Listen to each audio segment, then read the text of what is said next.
പണ്ടൊക്കെ നമ്മുടെ മലയാളി ഭക്ഷണത്തിലെ മെയിൻ വിഭവങ്ങൾ എന്തായിരുന്നു? നല്ല നെല്ല് കുത്തി അരി കൊണ്ടുണ്ടാക്കിയ കഞ്ഞി, അതുപോലെ അവില്, നമ്മുടെ അരിയുടെ മുകളിലുള്ള പാളി കളയാത്ത നല്ല ഭക്ഷണങ്ങളായിരുന്നു. ഇന്ന് പക്ഷേ എന്തായെന്ന് അറിയാം, മനുഷ്യന് രുചിയോടൊക്കെ കൂടുതൽ ആസക്തി വന്നപ്പം ആ നാരിൻ്റെ ഭാഗം, അതിൻ്റെ പുറത്തെ ലെയർ അങ്ങോട്ട് കളഞ്ഞിട്ട് അതിലേറ്റവും പോഷകമൂല്യമുള്ള ഭാഗം കളഞ്ഞിട്ട് ഇപ്പോൾ അതിൻ്റെ ചണ്ടി മാത്രം കഴിക്കുന്ന ഒരവസ്ഥ ഉണ്ട്. അങ്ങനെയാണ് വെള്ളരി, വെളുത്ത അരി, ബസ്മതി അരി, ഇതൊക്കെ നമ്മൾ ഭക്ഷണത്തിൻ്റെ ഒരു ഭാഗമായിട്ട് മാറിയത്. അതോടുകൂടി എന്തായി, നമ്മുടെ ശരീരത്തിൽ ഒരുപാട് കൊളസ്ട്രോൾ ഡെപ്പോസിറ്റ് ചെയ്യുന്ന സാഹചര്യങ്ങൾ, ഫാറ്റ് ലിവർ, അതുപോലത്തെ ഒരുപാട് ജീവിതശൈലി രോഗങ്ങൾ ഉത്ഭവിക്കാനും തുടങ്ങി. ഇപ്പോഴാണ് മനുഷ്യന്മാർക്ക് പിന്നെയും ബോധം വന്നു തുടങ്ങിയത്, നാരടങ്ങിയ ഭക്ഷണം നന്നായി കഴിക്കണം, നാരടങ്ങിയ ഭക്ഷണം നന്നായിട്ട് കഴിക്കണം, അത് നമ്മുടെ ശരീരത്തിന് ഒരുപാട് ആരോഗ്യ ഗുണങ്ങളുണ്ട് എന്ന്. തീർച്ചയായിട്ടും നാരടങ്ങിയ ഭക്ഷണങ്ങൾ നമ്മുടെ ഭക്ഷണത്തിൽ ഉൾപ്പെടുത്തി കഴിഞ്ഞാൽ നമുക്കുണ്ടാകുന്ന ആരോഗ്യ ഗുണങ്ങളെക്കുറിച്ച് ഈ കടപ്പുറത്തോളം സുന്ദരമായൊരു സ്ഥലം ഇത് പങ്കുവെക്കാൻ ഇല്ല എന്ന് തോന്നിയോണ്ടാണ് ഈ കടപ്പുറത്ത് ഒരു വിസിറ്റിങ്ങിന് വന്നപ്പം ഇവിടെ തന്നെ ഈ കാര്യം പറയാമെന്ന് വിചാരിച്ചത്. ഇന്ന് നമ്മൾ കഴിക്കുന്ന മിക്ക ഭക്ഷണത്തിൻ്റെ പ്രശ്നം എന്താ പറയുക, ഭക്ഷണം ഉള്ളിലങ്ങ് എടുത്ത് കഴിഞ്ഞാൽ പിന്നെ വയറങ്ങോട്ട് സ്റ്റെക്കാവും, കോൺസ്റ്റിപ്പേഷൻ എന്ന് പറയും, മലബന്ധം ഉണ്ടാവുക എന്നാണ്.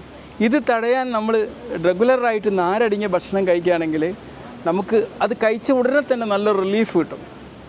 ഇപ്പോൾ ആന്ധ്രയിലൊക്കെ പോയാൽ അവിടെ ഞാൻ കുറച്ച് നാരടങ്ങിയ ഭക്ഷണം കൂടുതൽ കഴിക്കുക. നമ്മൾ ഹൈദരാബാദിലൊക്കെ പഠിച്ച സമയത്ത് അവിടുന്ന് നാരടങ്ങിയ ഭക്ഷണം കഴിക്കേണ്ട ഓർമ്മയുണ്ടാവുള്ളൂ, അപ്പോഴേക്ക് തന്നെ വയറ്റിൽ നിന്ന് പോകുന്ന സാഹചര്യം ആയിക്കട്ടെ. കോൺസ്റ്റിപ്പേഷൻ പ്രിവെൻറ്റ് ചെയ്യാൻ ഏറ്റവും ബെസ്റ്റ് സൊല്യൂഷനാണ് ഈ നാരടങ്ങിയ ഭക്ഷണം കഴിക്കുക എന്ന് പറഞ്ഞാൽ. തീർച്ചയായിട്ടും നമ്മുടെ ഡൈജഷൻ, നമ്മുടെ ദഹനപ്രക്രിയ മനോഹരമാക്കാനും ദഹനപ്രക്രിയ ഏറ്റവും ഈസി ആക്കുന്നതുകൊണ്ടാണ് നമുക്ക് ആവശ്യത്തിന് ശോധന കിട്ടുന്നത്.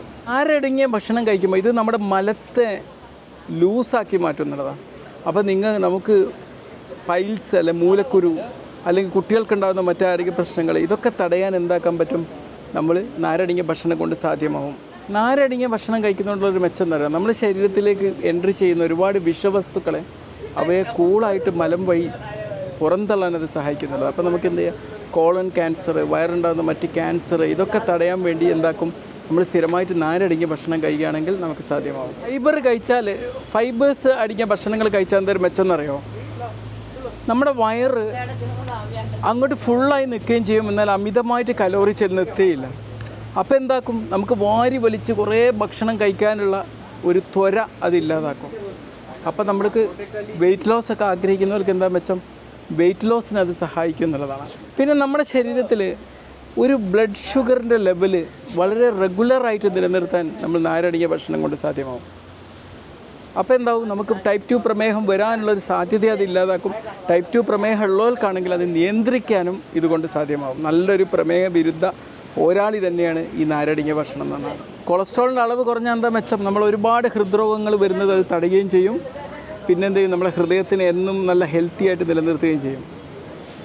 എന്താണ് ഫൈബർ എന്ന് പറഞ്ഞു കഴിഞ്ഞാൽ, നമ്മുടെ ആരോഗ്യത്തിന് വേണ്ടിയിട്ട് നല്ലൊരു കൂട്ടാളിയാണ്. നമുക്കതിനെന്നും നമ്മുടെ ഭക്ഷണത്തിൽ ഉൾപ്പെടുത്താം. ഓക്കെ.